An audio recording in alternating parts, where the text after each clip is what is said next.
విజయవాడలో భిక్షాటనకు దిగారు ఆటో డ్రైవర్లు. మహిళల ఉచిత బస్సుల కారణంగా తమ పరిస్థితి ఈ స్థాయికి దిగజారిందని బస్టాండ్ వద్ద భిక్షాటన చేస్తూ నిరసన తెలిపారు. కూటమి ప్రభుత్వం వచ్చాక ఆటో కార్మికులు రోడ్డున పడ్డారని, మహిళలకు ఫ్రీ బస్సులు మొదలయ్యాక తమ పరిస్థితి ఇంకా దిగజారిందని అన్నారు.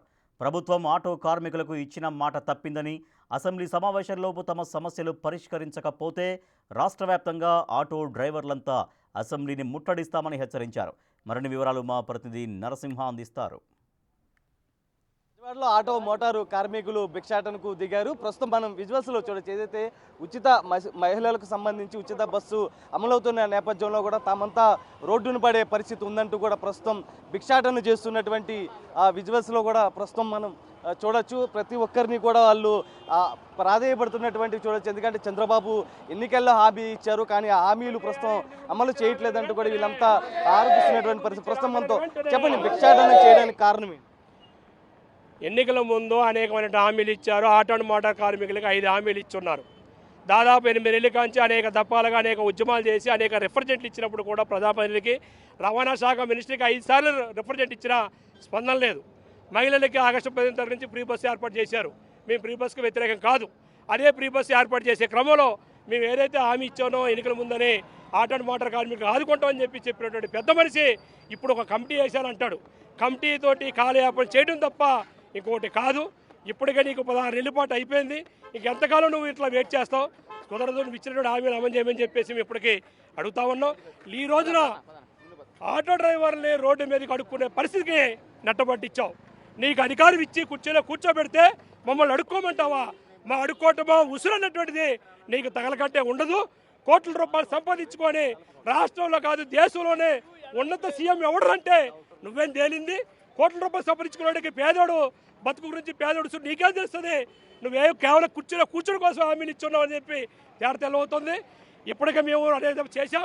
రేపు 18వ తారీఖు నుంచి అసెంబ్లీ సమావేశాలు ఏర్పాటు చేస్తున్నాం. అవసరం అయితే నిన్నే అన్ని సంఘాలతో సమావేశం ఏర్పాటు చేశాం.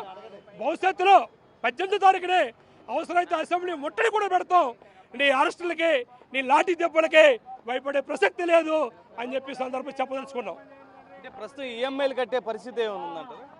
ఈఎంఐలు కాదండి, కనీసం మేము గ్యాస్ కొట్టించుకోవడానికి కూడా అవ్వట్లేదు. గ్యాస్ ఒక్కటే కాదు, కరెంటు బిల్లు కట్టాలా, ఇంటి కట్టాలా, ఫైనాన్సర్లు వేధింపులు కూడా బాగా పెరిగినాయి. ఎందుకనంటే 2 కిస్తీలుగా వాకి ఉన్నా కూడా బండి తీసుకెళ్ళిపోతున్నారు. మేము కుటుంబాన్ని ఎలా పోషించుకోవాలో పవన్ కళ్యాణ్ గారిని ప్రశ్నిస్తున్నాం. ఆయనే సమాధానం చెప్పాలని కోరుతున్నాం. మీరు చెప్పండి. ఫైనాన్స్ కడతాక డబ్బులే అసలు రోడ్డు మీద సర్వీస్ కిరాయిలు ఉంటే ఫైనాన్స్ కడతాకుంటాం. ఫైనాన్స్లో అసలు డబ్బులు కడతాక లేవు. ఫైనాన్స్ కడతారు 2 కిసి ముడిగాలు ఆ ఫైనాన్స్ ఆటోలు తీసుకెళ్ళిపోతున్నారు. ఇంక మేము తీసుకొచ్చేదండి? కనీసం రోడ్డు మీద ఒక ఆడవాళ్ళు చేయెత్తింది లేదు. మేము పెడితే మాకు పాస్ ఉందయ్యా, మాకు ఆధార్ కార్డు చూపిస్తున్నారు. ఆధార్ కార్డు చూపించి మాకెందుకు ఫ్రీ బస్ తెలియదు అంటున్నారు. ఎక్కడికి మీకు మాకేముంటుంది? హామీలు ఇచ్చారు, హామీలు ఏది అమలు పరచలేదు. బాగా ఇబ్బంది పడిపోతున్నాం. పవన్ కళ్యాణ్ గారి ఇష్టంగా గెలిపించుకున్నాం. పవన్ కళ్యాణ్ కనీసం మాట్లాడేది లేదు. ఇప్పుడు వచ్చి ఆటోల గురించి మాట్లాడేది పవన్ కళ్యాణ్ గారు. ఎన్ని హామీలు ఇచ్చా పవన్ కళ్యాణ్, నేను ఇస్తాను మీకు చూసుకోండి ఆటోనే. మేము కుర్రోళ్ళు పవన్ కళ్యాణ్ ఎన్ని ఓట్లు వేసి అందం లైన్ నుంచి మనం వేసాం. పవన్ కళ్యాణ్ కానీ ఆటో గురించి మాట్లాడింది లేదండి. ఇప్పుడు వచ్చి పవన్ కళ్యాణ్ గారు ఏంటి డిప్యూటీ సీఎం గారే మాకు అభిమానంతో ఎంతమంది చేసుకున్నాం, కానీ అభిమానులు ఉన్నారు ఇలా చేసి ఆటోలు ఇబ్బంది పడుతుంది. కనీసం రోడ్డు మీకు వచ్చి మాట్లాడింది ఓ ప్రెస్ మీడియా పెట్టింది పవన్ కళ్యాణ్ గారు. ముందు ఆయన మాట్లాడి చంద్రబాబు గారు అంటే పైన మాట్లాడి కమిటీ పవన్ కళ్యాణ్ గారి దగ్గర రోడ్డు మీకు వచ్చి మీ సమస్య అడగడం లేదు. ఆయన రోడ్లు చేస్తున్నా అవి చేస్తున్నా అంతా బాగానే ఉంది. మా ఆటోలు కూడా చూడాలి కదా పవన్ కళ్యాణ్ గారు. ఆయన పులుగుంటే మాకు న్యాయం చేస్తుంది పవన్ కళ్యాణ్ గారు చేస్తే. రోడ్డు మీద సర్వీస్ చేస్తే 10 రూపాయలు ఎక్కట్లేదండి. మీకు చూడండి రోడ్డు మీద బందర్ రోడ్లు కానీ కట్ట మీద కానీ బస్ స్టాప్లో ఉండే ఆధార్ కార్డు ఉందయ్యా, మాకెందుకు సర్వీస్ ఆటో? 15 కాలేజీ పిల్లలు 15 రూపాయలు ఇస్తారు సర్వీస్ ఆటో ఎక్కితే. వాళ్ళు కూడా మాకు ఫ్రీ వస్తుంది అంకుల్ వద్దు మాకు అని ఆధార్ కార్డు చూపించి వెళ్ళిపోతున్నారు. అలా పరిస్థితి అయిపోయింది మాది. ఇంకా పోయే గట్టి కాదని తప్పించి ఇంకా మాకేముండదు. మాకు అడుక్కున్న పరిస్థితి కానీ కూడా అడుక్కున్నాకైతే కనీసం చిల్లర కూడా ఇట్లా అడుక్కున్నాకి ఆటో వాళ్ళు అడుక్కున్న బస్సులో వాళ్ళు చూడండి ఎలా ఉంటుంది. చూడండి అలా ఉంది మా పరిస్థితి.